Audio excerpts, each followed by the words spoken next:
And we're live. Hey, all you crazy sci-fi and fantasy fans, it's time for your daily dose of shenanigans over here at the Blasters and Blades podcast. Just three nerdy veterans geeking out over our science fiction passions and fantastical fantasies. A place where magic is king, the sky is the limit, and space is the place. The podcast that puts the fun in dysfunction. Thank you for coming back for season 3. This is early season 3, and we hope you enjoy. Uh, Participate. We want to hear what you think too. And now, Miss D.R. Perry, can you please introduce yourself to our listeners and viewers? Hi, I'm D.R. Perry, and I'm a recovering performance artist. Oh, this isn't that meeting. I'm sorry. I'm an author. I write books about magical performance artists. Yes. So what kind of performances did we do? We talking opera, stage, TV, all of the above? TV, yeah. Well, I mean, technically TV.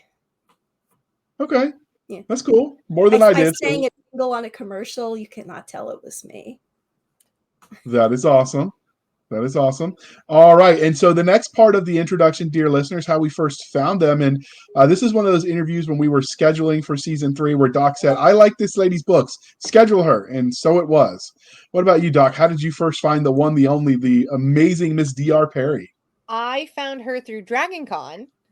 And so we kind of met, and I think I've paneled you before this year even. But we really kind of bonded when I was feeling super, super stressed. And then next thing I know, I got this beautiful book in the mail.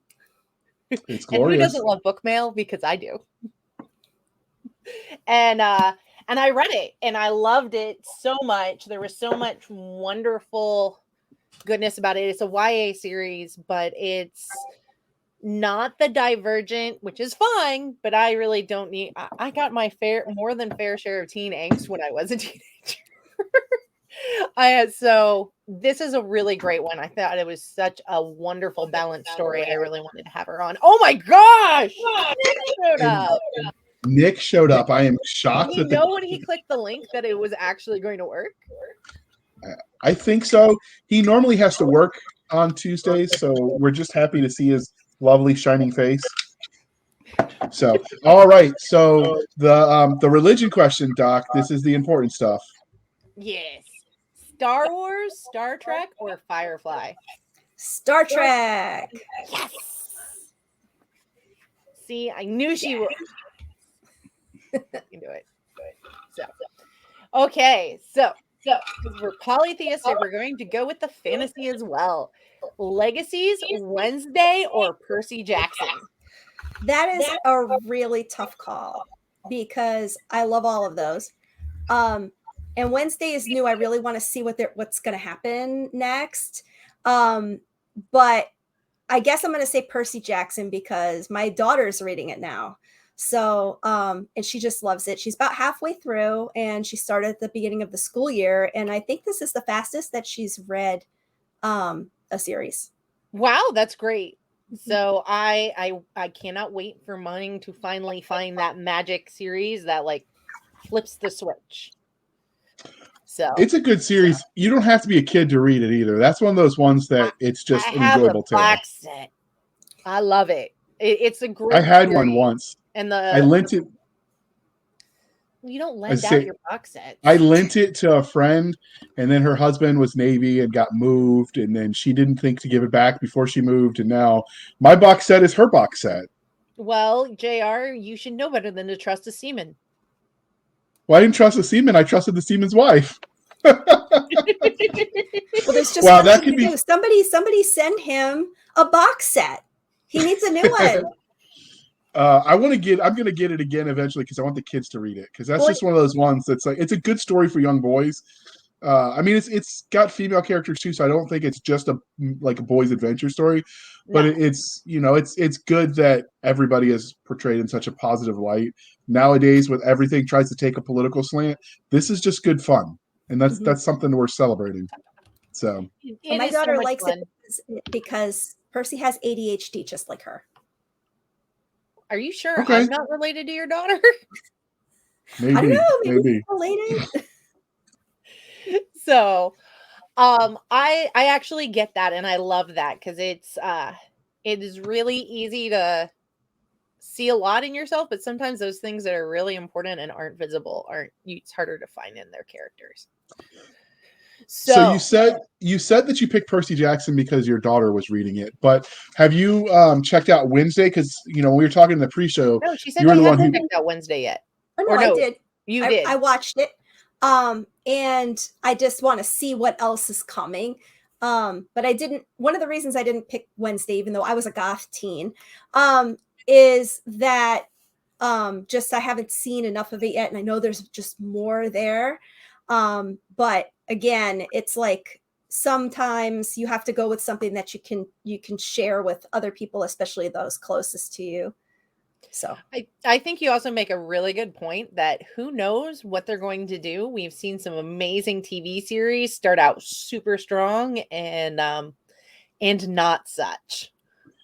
Yeah. So They don't always end how they start. So have you watched the Netflix special, The Order, which is also set at a school or college where they teach magic as well in the background, like a secret society? yeah, I stopped watching The Order and I picked up The Magicians, and I had never looked back. The Magicians was awesome. All right, I'll have to check out The Magicians. College. Oh, it's so Yeah, good. I'm at season. I just started season 2 of The Order, so I'm like, this is the last season. I don't know if they're going to do a third, so I might as well just follow it to completion. It looks like Nick had some technical issues, so sadly, we love him anyways. I can't say anything. We'll get him hooked up. So, we love both sci-fi and fantasy, obviously, but which was your first love? I think fantasy. I don't remember it, but I've always been told that the first movie that I got brought to was Peter Pan, Disney's Peter Pan. But I don't remember it. I was like too tiny. I don't you love it when they're like, "Don't you remember?" And you're like, "No, I wasn't even 5." And then you got to wonder whether you're actually remembering it or you're just remember hearing them tell you about it and sort of implanting those memories. But what I do remember was seeing the Rankin Bass The Hobbit. Ooh. So, and I loved it. And oh my God, I watched That's a good one. So many times. Did you watch The Last Unicorn too? I did. But I saw The Hobbit before I saw that. So that was remember which one I saw first. I don't either. I just know I've watched both. So you talked about what you watched as far as your first exposure to speculative fiction, but did you perchance read or play any games in that space before that, or was it just the television first? I did read. I remember that I was reading. I had in my room. I had the Chronicles of Narnia, and it was there. Oh, that's a good one. I remember it being there before I read it, so I don't even know where it came from. It's like the late 60s, early 70s edition. So I don't know if it maybe belonged to somebody before me in the family or what, but it was just always there. And then finally I wanted to read it, and I did. And then I just never stopped reading. I kept going to the library and asking them for more books like that. And I was given a Little Princess, and I was like, but where's like the talking animals? And the librarian's like, oh, not from the UK with magic. And then she's like, okay, here you go. She brought me to the right section. So, that was a thing. Absolutely. Definitely part of it. Yeah. And I read, oh, wow. Back then I read, those librarians, they can be tour guides. Oh yeah. I was reading a little past my grade level. I read Earthsea. Wow. Yeah. I read The Hobbit too, because of course I was obsessed with it. So I read that. I tried reading it before I actually read it, and I didn't get through it. And another year later I did read it. I think I was in the second grade. Yeah, just a lot ahead of your time. Yeah. I was early with that, but I sucked at math, and I still do. So that's okay. Unless you're doing lit RPG, you don't need math for writing. Yeah, and you just hand wave it. You're good. So, speaking of speculative fiction, what is it about that umbrella genre that you like so much? The best thing I liked was when the characters seemed like real people, right?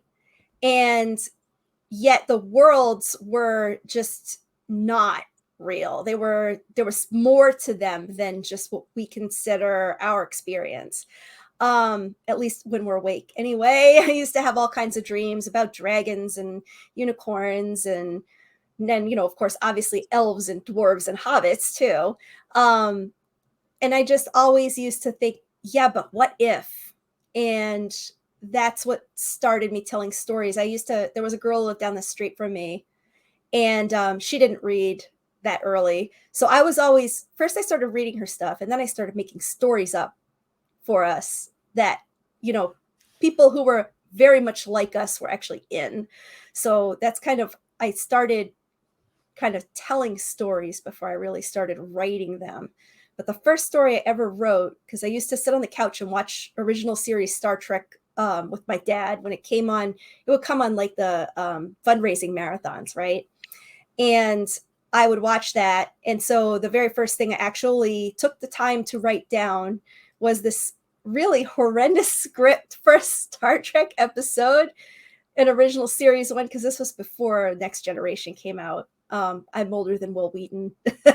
And he Don't lie to us. Yeah, about the same age then. Will you buy that? Sure. I would totally buy it. About that. So anyway, I wrote it. It was about a food fight because the replicator malfunctioned. So it was terrible. It was really terrible. But So who won the food fight? it was Chekhov. Yeah, I could buy that. I'm not even surprised. That works for me. I was going to suggest I that told too. you it wasn't that great because if you already knew Chekhov was going to win, like. But I like Chekhov is the thing. Chekhov That's was why one of my favorites always. So I would have rooted for Chekhov no matter what. So you went with the one I like. The engineers were my favorite too. So I get it. So Chekhov how did an engineer? I said two as in addition to? Okay. Oh, I thought you were adding me to your list of understanding Chekhov was not an engineer. No. So Scotty was my other favorite character because he had a cool accent. Mm-hmm. So, and the accent it sounded different than what I was used to hearing. So I dug it. And those would come on together, like you said, the late night, rerun channels that, did all the old shows. So I watched the original series as well. So you talked about how you started writing sort of as a hobbyist, but how did that transition into you deciding to write professionally? Not for a very long time. I wanted to write. I knew that people wrote books, and I said, well, if people write books, I want that job. And I thought, okay, so I guess there must be a job called author where you go into an office and you sit down and you write books. No. Not unless you have your own office in your house, which I guess mine sort of is. It's like a little tiny little room. But it's not that kind of a job. And so I said to myself, I'm going to pay really good attention at school. I have to make sure that I keep reading and I learn how to write and I learn how to use a typewriter and all of this other stuff that I imagined authors needed to know. And then I find out that no, it doesn't work that way, and that you have to send your book and that you have to get people to read it. And at the same time, I also got interested in theater. So I said to myself, oh, so my book could go audition and I could go audition. So I started doing theater. I started doing community theater productions and children theater productions. And my sister did too. She still does that. She is a performance art teacher and choreographer down in Florida. So, oh, wow. Yeah. And, she went to college for it and everything. She works on cruise ships. She's amazing. But her, her personality is kind of more suited to that, doing that long term. For me, I was like, yeah, okay, so I'm playing this part and this character's doing this stuff. And I asked that terrible question that actors are stereotypically asking all the time. What's my motivation? And then I said to myself, oh, I can answer that because this could happen in the background. And then I found myself wanting to edit the scripts. And I'm telling you, I am 13, 14 years old and I'm trying to edit the scripts. And I'm going to this director who was this really sweet older lady named Annette. I loved her to pieces. And I was like, wouldn't it make more sense if they said it this way? And she's like, we paid to use the script the way it is. You can't change it, Diana. So it was like, oh. And then I thought back about writing again, and what if I wrote plays? And I tried that. Just the reality of everything kind of came home a little bit later when I was reaching the end of high school and I was getting to be college aged, and it just sort of stuff fell apart, and I didn't do anything for a long time. I scribbled poetry in notebooks at coffee shops. And I leaned heavily into the goth stuff, and I didn't dance anywhere except in nightclubs for like a couple decades. I never really got back on the stage, except at karaoke, and that's scary. So yeah. And then finally I got into RPGs. So I started playing, believe it or not, one of the first things that I was playing was Riffs. Okay. Talk about hating math, though. That is a math-intensive game. Yeah. Fortunately, the other players were like, oh, no, I mean, that's a good idea, and you've got to roll the dice, but I'll do the math for you. I want to see what happens when you try that. And then, I got into LARP. So goth, gamer, vampire LARP. I spent a lot of time at the vampire LARP. So was it Vampire the Masquerade appeal to you as well? It was that. It was, I also played Requiem. I played Mage, the old Mage and the new Mage. I played Changeling, the Dreaming. I played the Mortals game in both Worlds of Darkness. The old and the new, I guess, is like the thing now. So yeah, I tried pretty much everything. The only thing I didn't get a chance to really give a shot to was Mummy, because no one ran it. But I played all that stuff. And one of the things that I found fascinating about it was I was part of a story, but I wasn't the only one telling it. Everyone was. Mm-hmm. Especially when it comes to LARP, you're in the scene, and it's sort of this improv that doesn't have to be comedy and doesn't have to devolve into slapstick, which that always happened when I'd done it before as a theater exercise. So it was like, oh, this is serious improv for serious people. I'm so serious. I'm the dog star. I'm so serious. I'm sorry. I'm sorry too. I'm sorry. I've done LARPs, and you're right. It is. It's like that. And I mean, I've had seen people doing LARPs who literally give themselves, like, upset their own stomach to the point of multiple restroom visits. We've called it bleed. Now, I guess that's the term where it sort of like goes over into your real life emotions and stuff. But it was just fascinating and interesting to tell the story and kind of be able to let parts of it go, and share it with other people. And I have my editor. I actually finally met her in person not long ago, and she said, you are like, you take what we tell you and you actually do it. You don't argue with us. And I'm like, why do people do that? And she said, yes. Oh yeah. And I was like, oh. Yeah. I know. I told her about theater, and she said, that's why. I knew of an editor who every author they worked with killed them in a book. Oh no. I would put my editors in books as like nice people. Funny.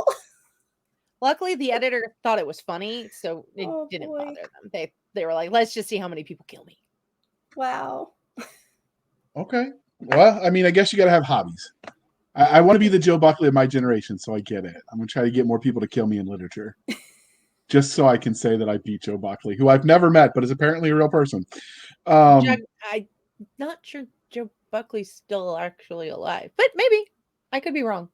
Somebody I don't know. Can tell me. I just joked. I did a Google search on who was killed the most in fiction, and his name pops up. So I decided I was going to see if I could beat the record. So far, no, because most of the people that did it didn't end up publishing their books. Oh. I know, it's much sadness.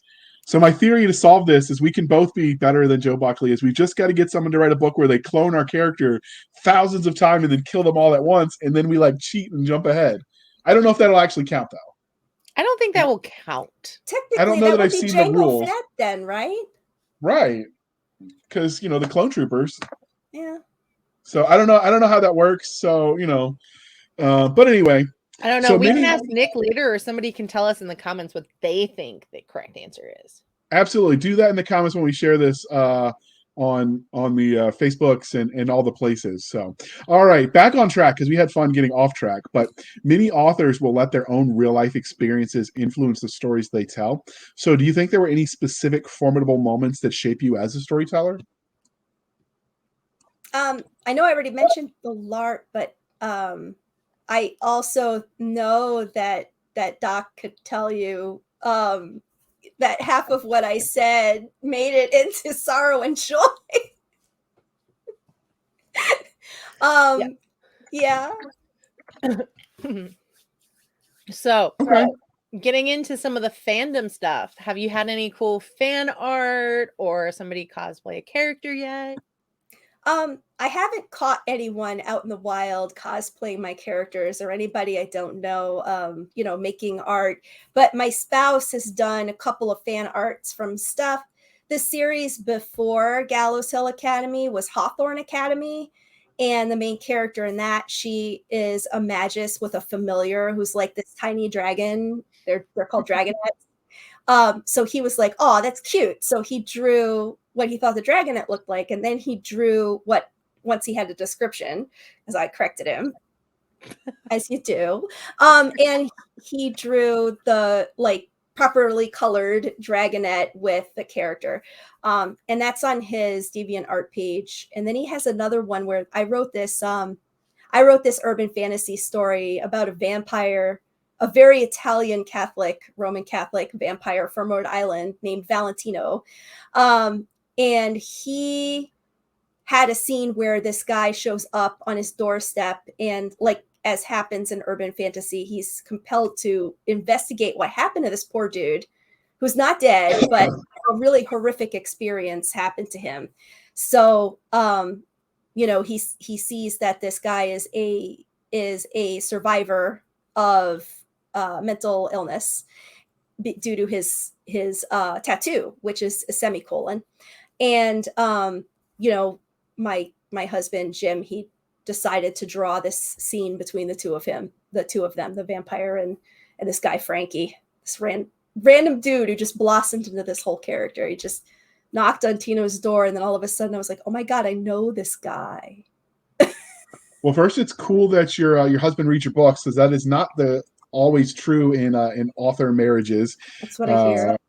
So that's convenient for you because you get that beta reader, right? That's got a vested interest in you selling well. He reads very slowly, so he kind of doesn't make it in time for beta.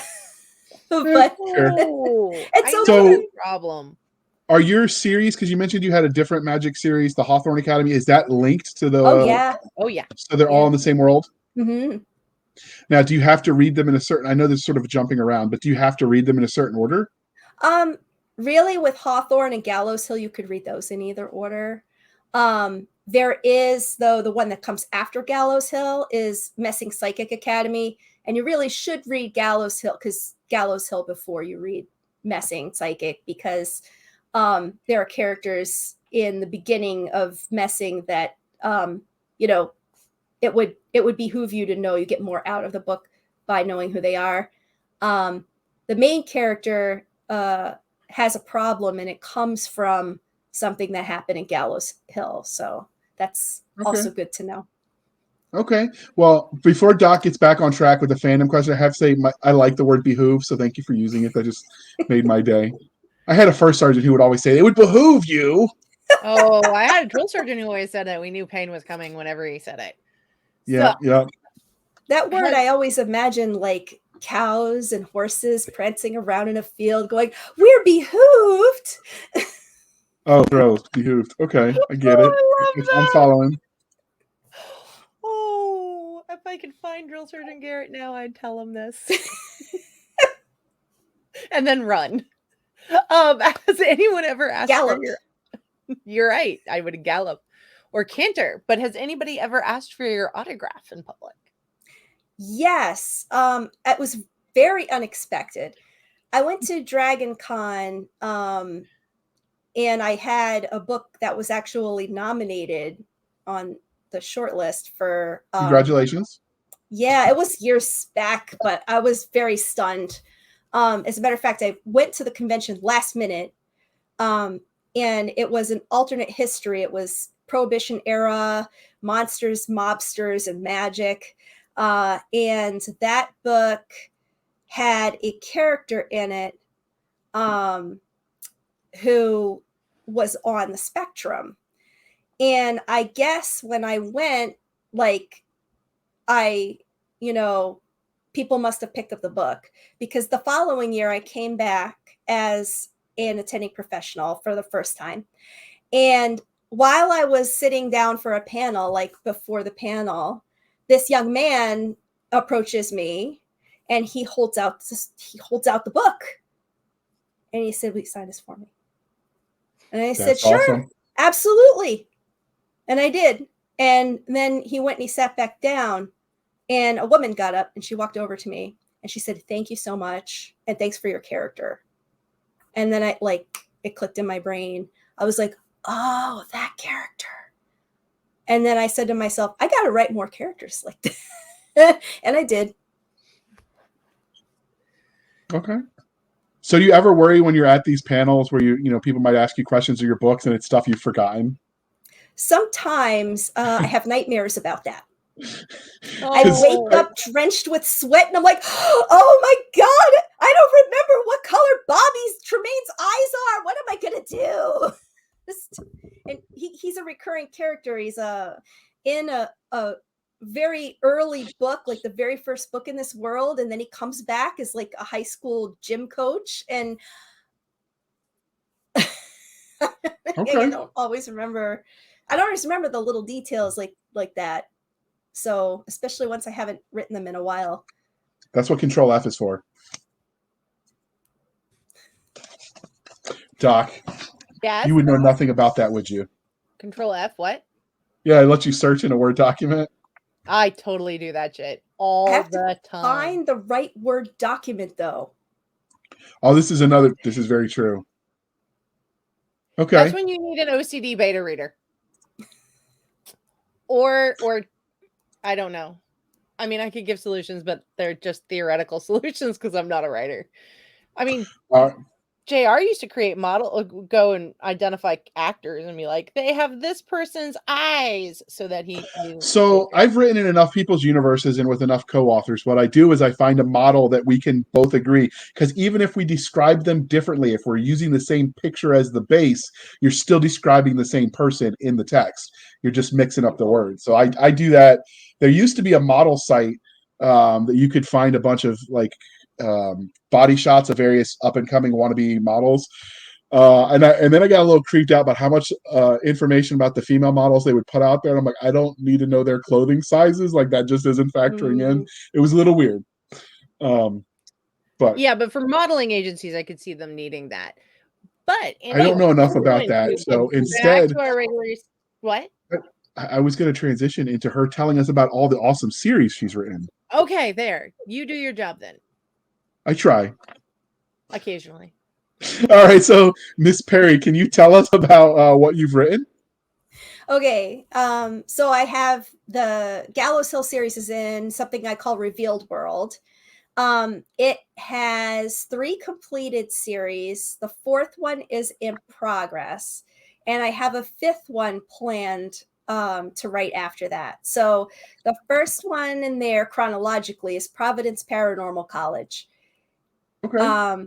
They are a series of 10 novellas. They're not very long, and each of them has 2 main characters. So you get a very broad perspective on the world and the different types of extra humans that are in it. We get shifters, we get vampires, we get dragons, werewolves, fae, and ghosts. I have ghosts who are walking around, psychics, magi, and all kinds of different types of talents and abilities and things. So in that series, it ends at 10 books. And I went on and I wrote a few other things. I wrote the urban fantasy series with the vampire in Rhode Island. And I wrote the historical, mafia stuff. There's 2 books like that I wrote. And those are, I refer to them as La Familia. There's only 2. Then I have one book I tried to write lit RPG. I love lit RPG. I read it. Okay. I love Dawn Chapman. She's amazing. KT Hanna. There's some really good authors in the genre that I've enjoyed. But I just the numbers, they murdered me. I rolled a 1 on my attempt to write lit RPG. So I stopped writing. Gotta burn the dice and start again. I went back to Revealed World, and I have not left since. So Hawthorne Academy is after Providence Paranormal College. And just that's like about like 6 years after. And then that takes place over 3 years. So Gallows Hill is 9 years after Providence Paranormal College. And there's a lot of things that tie back to Providence Paranormal from Gallows Hill. There are Easter eggs, and there are a few things that the characters are doing, and a few characters that we very first saw very briefly in Providence Paranormal. Then after that, because that's the 3 completed series, after that's Messing Academy. This is book 1. It just came out not long ago. I love that cover. It is. It definitely screams YA. And this is Mihaela Valescu is my cover designer for these. She's amazing. And the character is a psychic, and he thought he was going to be a medium, and he's not one. He's something else, and he doesn't know what to do about it. So that's good. I have, let's see. So there's 2 of them out in that series so far. The 3rd one's coming out. Well, yeah, the 3rd will be out. It's in January, and the 4th is coming in February. So those are coming. There's going to be 9 books in that series. And then after that, it's a series about dragons. Nice. Dragons are cool. I look forward to this. All right. And so normally we would transition a little smoother, but we're going to pause for a moment while we shamelessly shill for the woman this time. There you go, Doc. In a world where magic is controlled by law and government, mages are both coddled and persecuted. Cori Monroe knows she isn't a mage, and her best friend is. Reality isn't always what you know.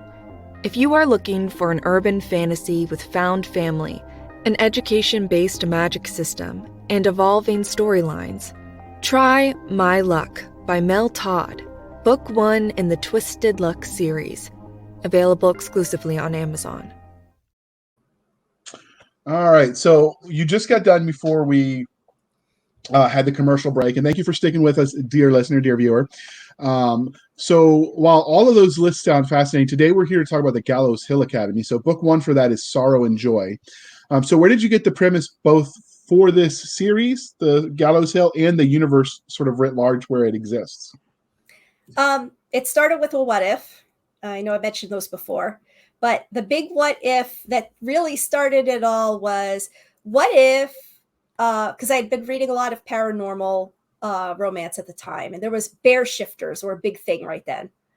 And I was like, what if a bear shifter started hibernating in the middle of something important? What if it was a final exam? And that's Barely Awake. That's the first book in the Reveal World series. But in order for me to really do it justice, I had to flesh things out. I couldn't just have it be this, one-off gag about a dude hibernating because he's grown up his entire life in Louisiana and is up north for the first time. So I had to fill in some other characters. So I gave him a roommate who was a dragon from Newport, because I made the dragons very hoity-toity and wealthy and, sort of la-di-da. That fits. Yep. This guy, Blaine, he's very scary when he's angry, but fortunately he's got a long fuse, and is trying to help Bobby, but he's out of touch, so he can't really help. And then I said to myself, well, there's got to be a love interest here. And I'm like, who would this really nice guy who just doesn't know what's happening need and want around him? And I thought, a really smart chick, a really smart, nerdy chick, a really smart, nerdy chick who's mundane. And that's Lynn Frampton. And she is studying to be a doctor for extra human people, even though she is mundane. She's like, oh, what's the hardest thing to be for me? Oh, a doctor. No, not just any doctor. I've got to be a doctor for the magic people, because that's even harder. She never backs down from a challenge.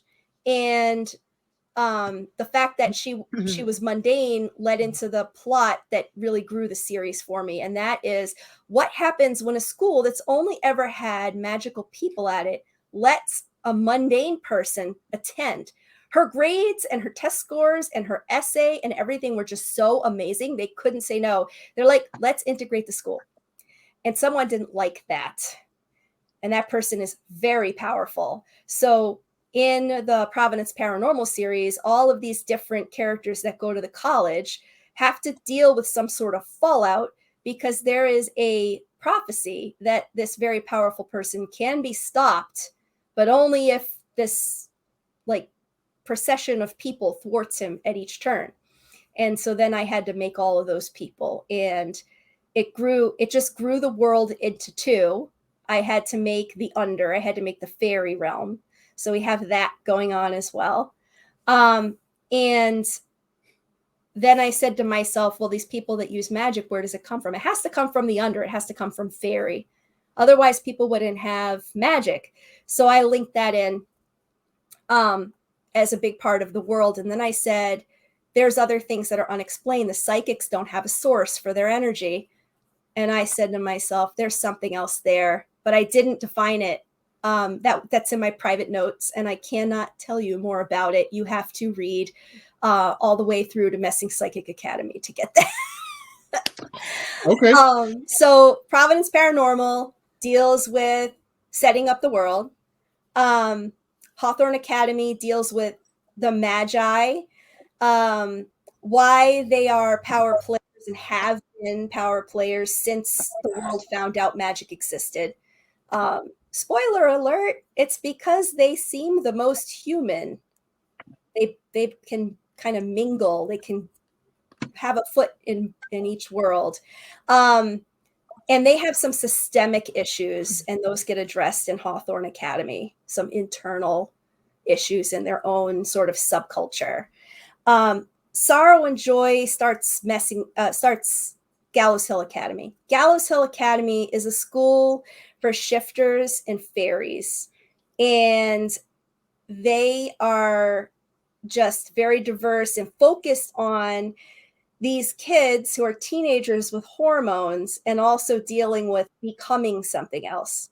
So the big theme that we deal with in Gallows Hill is changing and cycles. And what do you do when you're stuck in there and want to get out? That is something, it's kind of, all of these things are kind of topics that come from my observation of the world and just navigating through it. And then in Messing Academy, it's, well, stuff's broken, how do we fix it? Okay. All right. So before we dig deeper into the specific series that we brought you here for, we're going to show that beautiful cover. Can you tell us where the idea for this cover art came from? I like the coloring. I like the purple sort of sticks out. It is purple, right, Doc? It is purple. You've survived the color wheel. Absolutely. But yeah, I really like the image. I like the wings and how they sort of stick out. So how did you get the story of this? Like, how did this cover come to be? Well, first when I came up with the idea for the series, I have something called the magic birds. There are 3 of them, and they're linked to fairy. And I had already revealed who the neutral one was and who the Seelie one was.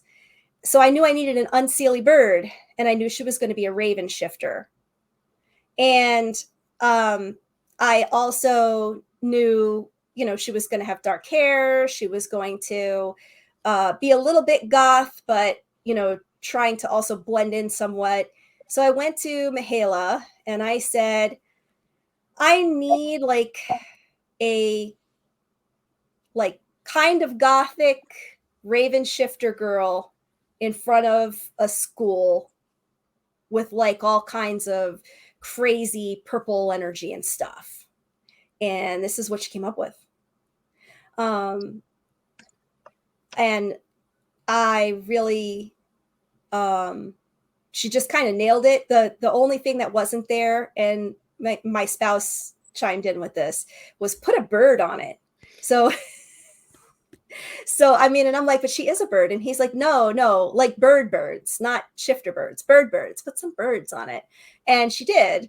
So that's like all the covers have those design elements. The character Mavis is, she has different poses on the different book covers, kind of to reflect that, in the first book, she's sort of like, oh my God, what am I going to do? And then she's like, hey, wait a minute. And then she's like, all right. Last book. So that was also a cool evolution. It's really, I've got to say, it's really just amazing to work with a cover designer who knows the genre, because you can just tell them those sort of things and they'll come up with something. And when they know the genre, you can trust them to make something that fits and also is eye-catching. You don't want to, like, if I was writing this book, as much as I would love to see like an anime version of this character, it would not fit with people who were looking to read a YA Academy book. They'd be like, oh, this is some kind of manga, and they'd scroll past it. So, because I really love anime too. So when you have a book like this, it needs to catch the eyes of the people who are looking for that, who are going to love it. So, and as Doc said earlier, she held it up and she was like, I got this in the mail and it was so beautiful. So that's important. So, I mean, if any of you out there are authors and you're looking to try to publish a book, try to bear that in mind and find someone who can work with, who you feel like they know what they're putting together for you. It's important and it's beautiful. It comes out like you just sitting there going, oh, wow. For like a whole day, I was like, and I didn't get feel that way about your book covers, particularly as the author. Yeah. I know some people that don't like the genre conventions for the books that they write, but that's usually kind of the exception. Yeah, I've met some authors who didn't like their book covers, and I always felt so bad for them because they didn't like them. Even if I liked the cover and they were like, yeah, it's a cover. So, because you should love it. It's your baby. So speaking of loving it, what is it about, and sorry to interrupt you, Doc, but before we move into the series, what is it about the Academy stuff that you like so much? That's not a series I normally, like a style of story I normally read. One of the things that I like is growing the characters. I have the opposite of a green thumb. I'm not sure what you call it. A decayed thumb, I guess. It's like no, it's worse than that. It's decayed. It's like salted. It's like the salted thumb, salted earth, salted thumb. I cannot make plants grow. They see me and they go, no! And they just staple their hands to their foreheads and they die. So because I can't grow plants, I want to grow characters. And I just love taking these, especially because they're younger, these characters that haven't figured out exactly what they are yet and haven't become anything yet, and kind of follow them as they move through the story making choices and growing from it. There's just something rewarding about that. And I've written books about adults. And I feel like that there's some reward in writing something where maybe someone is moving past grief that they've been through or other forms of trauma. But I like writing gentler story.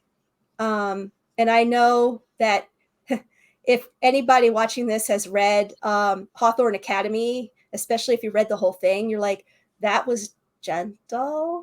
And it's like, no, it is. I do read in this genre. And sometimes I see books that I can't finish them because it's like the authors are punishing the characters. And it's tough. I think I'd rather be My Hero Academia than Tokyo Ghoul. If you're an anime fan, you'll understand that. I mean, compared to some of the big books out there like Divergent and Hunger Games, this is a very cozy one. Mm-hmm. And I like that. I love it. So I put some slice of life things in. Sometimes I feel like when I was having a harder time, when I was a teen, I needed those moments. I needed those breaks. I needed the laughs. I needed those occasional times where you're just hanging out with your friend in your room and you have music on and you're jumping around, like dancing badly to it. And I feel like when I show the characters doing those things, it lets people, like, whether they're older or younger, kind of remember or think of the fact that that's important to do, that we all need that sometimes. Can you tell us some about Mavis, the main character? Mavis is a character who she wants to just go to school and get it over with and get out. Get in, get it done, get out. And she wants to focus on it. She wants that so badly, just to get through school and graduate and leave. She wants to get out of Salem. When she comes home from visiting her brother, who's in Danvers Sanitarium, he did a bit of violence in a fit of rage. And then, she comes back and her mother kicks her out of the house for visiting him. She's a nasty character. So Mavis has to deal with trying to keep this promise that she's made to herself and her brother, that she would get through school, graduate, and leave. And dealing with the fact that she hasn't got a place to sleep in schools tomorrow. So that's how she starts the book. Fortunately, some folks get, they kind of come across her and help her out. Okay. Always good to have friends that help you out. Mm-hmm. So, what about secondary characters? Were there any that you think stood out to you in this first novel that you really enjoyed writing? One character who really surprised me was Wyatt Clayton. He's a red cap. He's rude. He starts out as a real jerk. And he grows. He's one of the characters that I really felt like grew a lot through the series. And he grows a lot more than through the rest of the series than he does in book one. Another one that really also surprised me, just because he went in a very different direction that I had intended, was Cosmo. Cosmo is a lion shifter.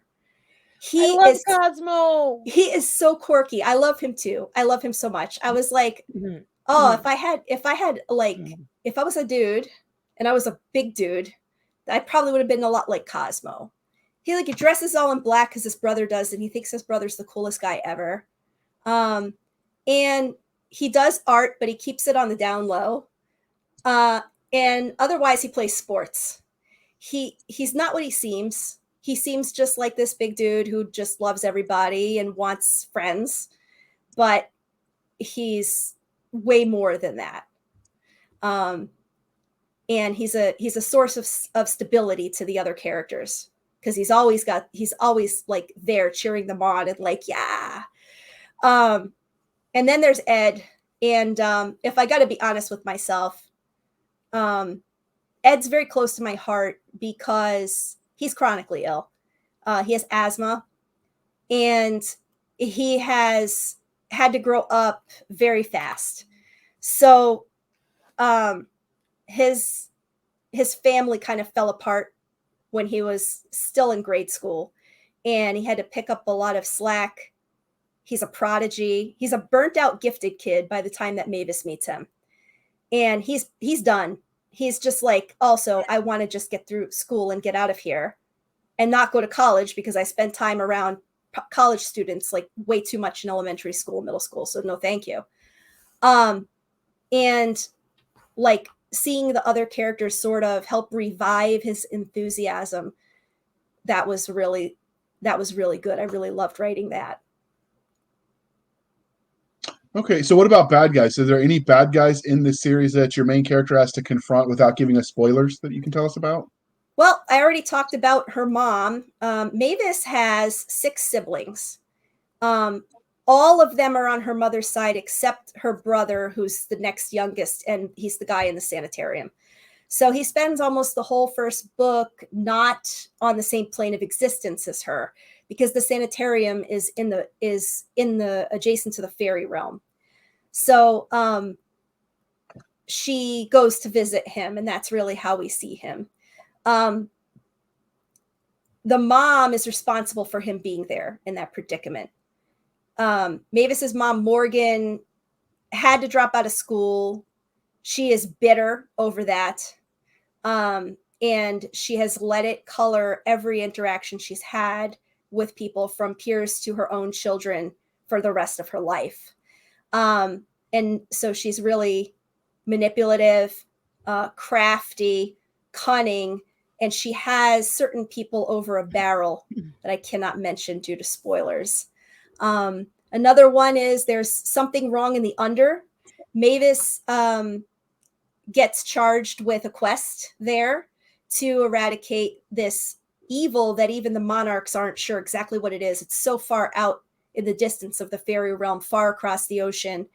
So they're on a sea voyage in the fairy realm on like these ships out in the ocean. So we have a sort of a pirate adventure going on at the same time as all this other stuff. And there are antagonists out there. There's more than one. And they come in further into the series, but we do have to watch the characters sort of figure things out about them, solve mysteries, and track them down. Okay.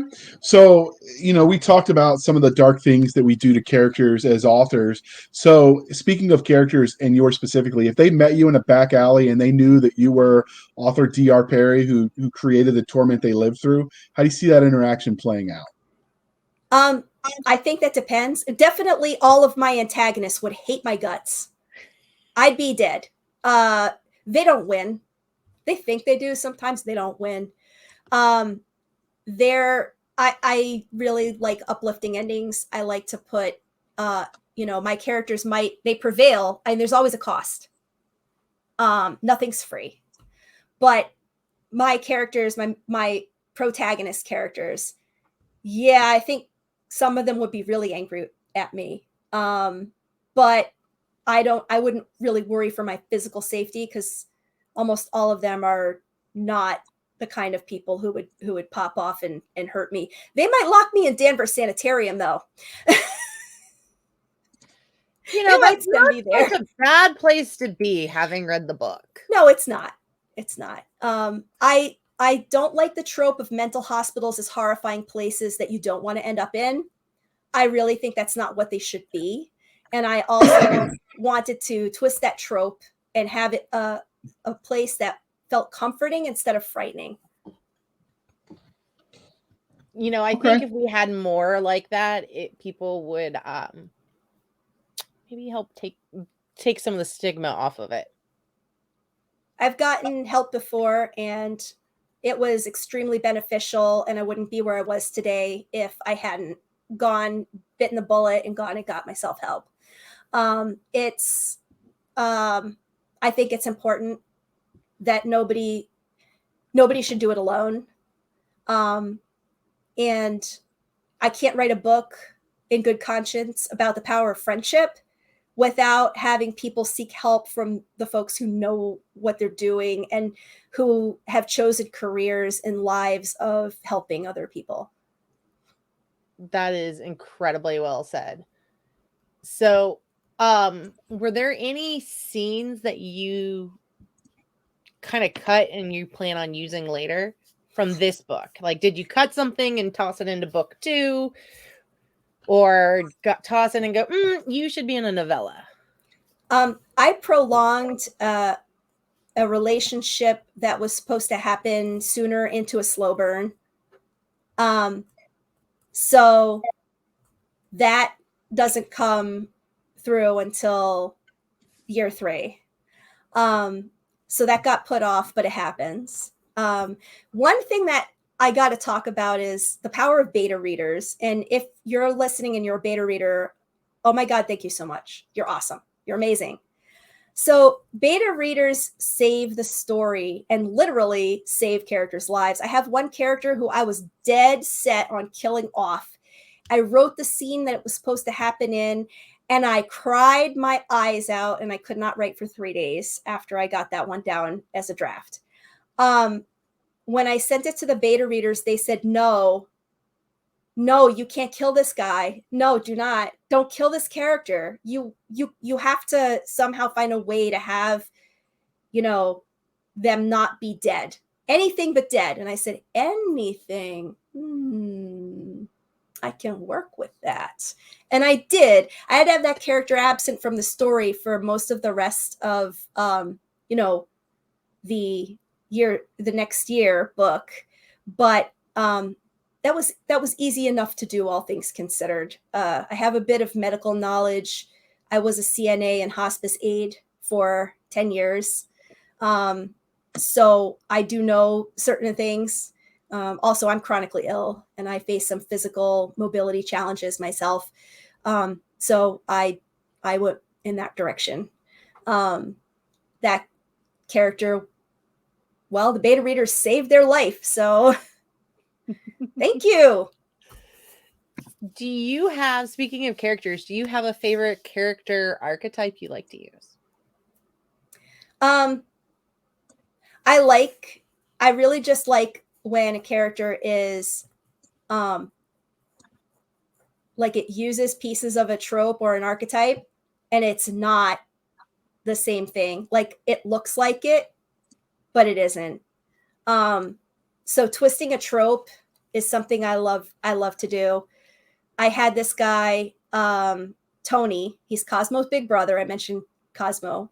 His big brother is like this surly, hinky, sneaky, like everybody is suspicious of him guy. And he's hinky and sneaky because he's watching everyone's back. There's this copy pasta from Reddit about the evil Lord Chancellor and how he saved the Doll Kingdom countless times, and that evil Lord Chancellor is a title and everybody expects him to be this evil, horrible guy because of how he looks and how he talks. But he's actually like the best guy in the kingdom, right? Well, that's Tony. I love characters like that, where the readers think that they're getting one type of character, and it's like, no, it's not that. It's this. And then people are like, whoa. I love that. So we have just barely scratched the surface. And I saw where you did the same thing with Mavis, and I thought it was great when she was struggling academically and there was a twist on why it wasn't what everybody else. It was not the answer every other Academy story I've seen went to. So in that similar situation. But can you tell us a bit about the magic in this universe? Because definitely it's there. So my magic is integrated with technology. When the Berlin Wall fell, the whole world found out about magic. And so back at the end of the 80s, we're like, oh, we're coming into a new decade. Holy crap, magic is real. And there was a good deal of strife during that time, especially with vampires. People found them very upsetting. But the very first thing that happened was psychics and magi decided, well, the secret's out. Let's do some good with it. And they decided to get with some of the mortal people who were making medical devices and start collaborating with them, enchanting people's prosthetics, making durable medication delivery systems. And Mavis uses one of these devices. And one of the things I don't like is when I read a series and there's magic in it and the magic cancels out a disability. However, in my books, I have magic used to treat conditions. It doesn't erase them.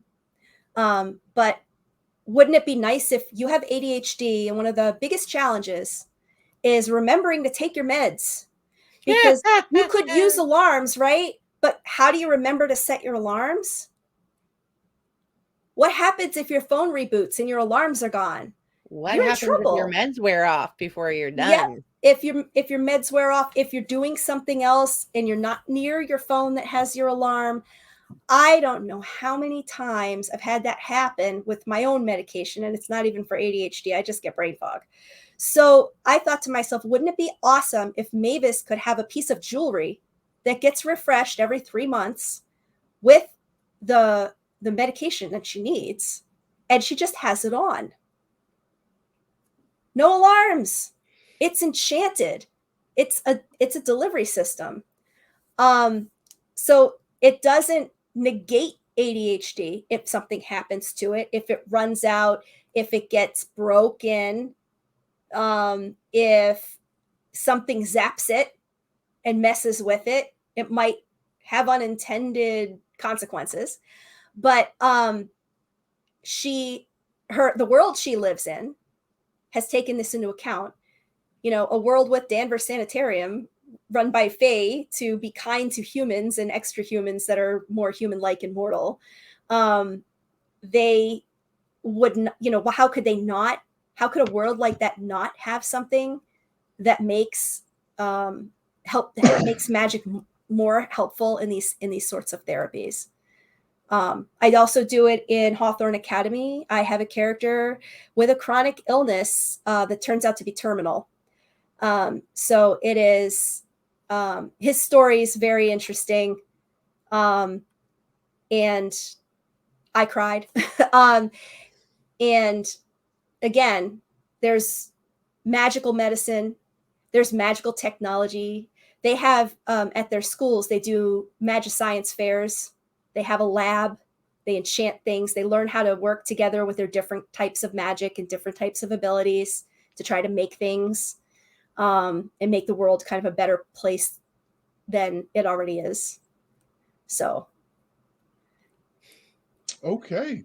So you definitely inspired some questions that we don't have time to ask. So we're definitely going to have to do a fireside chat about magical schools or academies or whatever that's called. Because this could be an interesting discussion to dive into, and we'll have you for that. Having said that, you talked about the magic, but you also have fantastical creatures in this world in the form of shifters and such. So how do you go about writing them? Do you let nature inspire you? Do you take folklore and myth? Are they coming out of your nightmares? Like, what's your process as the creative person of coming up with these? I do take them from folklore. I look some things up. I try to stick to things that are in my own experience or wheelhouse. The magic birds come from old stories my grandparents used to tell me. My grandma's family's from Poland. So they used to tell me about the Siren and the Alkanost and the Gamayan. and there are 3 birds that they have the heads of beautiful women. They're not harpies, but their bodies are birds, and their voices have different effects on people. The siren helps you grieve. The Gamayan is there to sit between the world of the living and the world of the dead. And the alkanos is the bird that sings with you in joy. So I made the siren the unseelie aligned bird, and the Gamayan the neutral, and the alkanos the seelie. But seelie and unseelie aren't what they seem in my world either. So that's a very interesting juxtaposition. Okay. That's one way to do it. And I enjoy it when people take from race cultures that you don't see as much of in fiction, because it gives it a little flavor that's different. So clearly this interview is winding down, but before we wrap this up, was there anything about Sorrow and Joy and the Gallows Hill Academy series that we didn't ask that you wanted to tell us? The main thing is that it's just part of a much bigger world.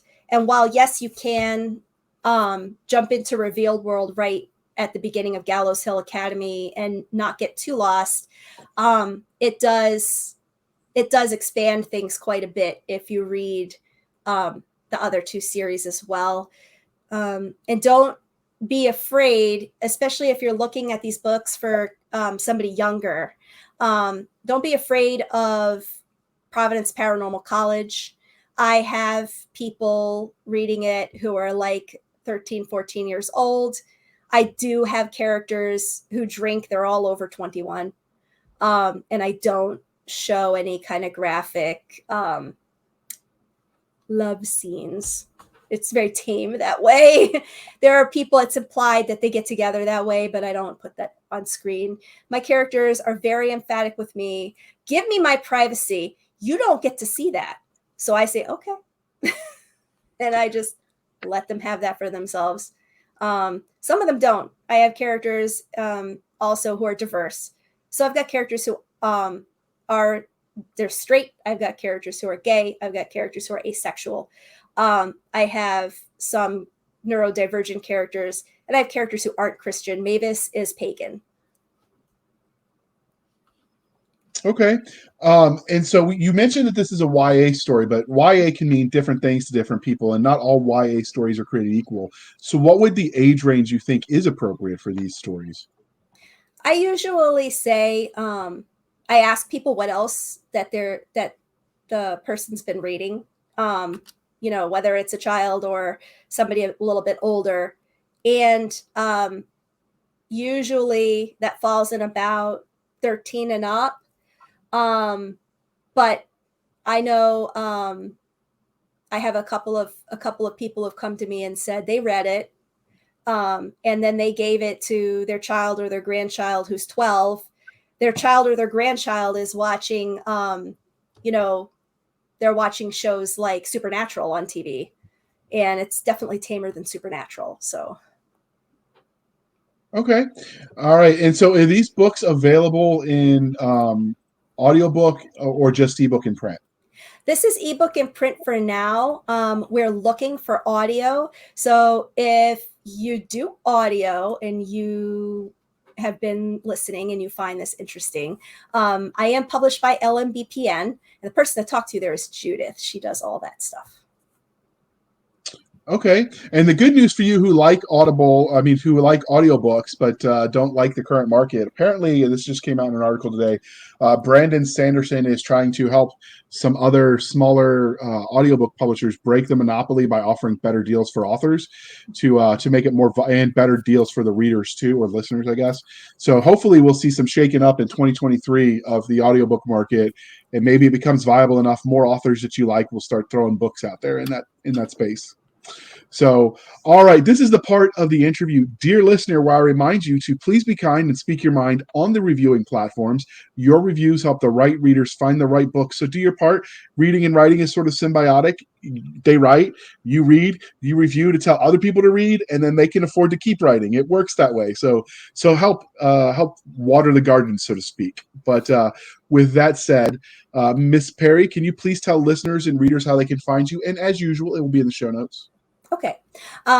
You can find me on Amazon. I have an Author Central page. There's a little button there. You can click follow, and you'll get emails from Amazon that say, check out this new book by D.R. Perry or something along those lines. I don't know how they phrase it lately, but that's one way to do it. Another way is my website. It's drperryauthor.com. And I always post up as soon as I have a link, I post up the book. So if it's on pre-order, it'll say in parentheses when it's coming out. And you can get to the books right from there. You can find me on Facebook and Instagram. And you can send me a message or leave a comment. I do try to respond to those. Sometimes it takes me a little while. I do write an awful lot, and I do have chronic illness, so sometimes I'm out of spoons, but I'll get back to you. On my website, there's also an email. You can click to email me, and you can also join my email list. If you join the email list, then you get news on what's going on, especially for things like appearances. I'm going to Dragon Con, and I just found out I'm going to BossCon too, and that's in Boston. I haven't really done like a convention in a major area around here in a long time. So if you're up in the Northeast and you were like, oh, I can't make it to Dragon Con the last couple of years, how am I going to see this D.R. Perry person that I'm hearing all this stuff about? Well, BossCon, you can get there on the T. So that's cool. And if you send an email, like if you write any kind of if you have fan art or anything like that, if you're like my spouse and you're always drawing something, email it to me. I'll post it on my social media, post it on your social media and tag me. I will be like, OMG, that's so awesome. Like I'll freak out. I'll share it to everybody because like, oh my God, nobody does fan art except my spouse. It's like exciting. Whenever I see other authors who get that, I get excited for them too. So you're like generating excitement for the author community in general when you do things like that. Thank you. Okay. And you can find us, dear listener, I'm going to try not to sneeze on you, but you can find us on Twitter at twitter.com/SF_fantasy_show. Sierra Foxtrot _fantasy_show. You can email the show at blastersandbladespodcast@gmail.com. Again, blastersandbladespodcast@gmail.com. You can find us on Facebook where all the shenanigans happen at facebook.com/groups/Blasters and Blades Podcast. Again, /groups/Blasters and Blades Podcast. We do have a Facebook page where you can follow us, but as of yet, we do not have enough followers that we get a dedicated URL. So for now, you'd have to just Google Blasters and Blades Facebook page. It should come up in the search engine, and you should be good. You can also follow us on our website at anchor.fm/blasters-and-blades. Again, anchor.fm/blasters-and-blades, where you can also support the show for as little as 99 cents a month. You can help keep the lights on.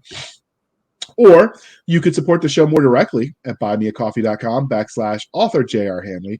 Again, buymeacoffee.com/author J.R. Handley. Be sure to put in the comment section that it's for the podcast, and I promise I will keep my co-hosts, Doc Cisca and Nick Garber, duly caffeinated. They will drink until their liver explodes from joy of coffee. And also, we mentioned this in the end of season 2, sort of season in review episode, but we are exploring the monetization options through Anchor FM. It looks like we could set up memberships and potentially give bonus content that route. So we will have that set up, and then if we have enough takers, we'll start producing a few extra episodes for that. And on that happy note, Doc, bring us home. So thank you for spending some of your precious time with us. For the absentee Nick, who did try and show up today, the Addlebrain JR, and the amazing DR Perry, thank you for joining us. Please go check out the book. It's wonderful. Until then, we'll see you guys then next at the same time, same place, doing whatever wacky weird thing we can figure out to drive JR nuts with next. That is the life. Oh, DR, how do you like your pizza? Pineapple, yes or no? I can do pineapple, but it has to have bacon too. Yes!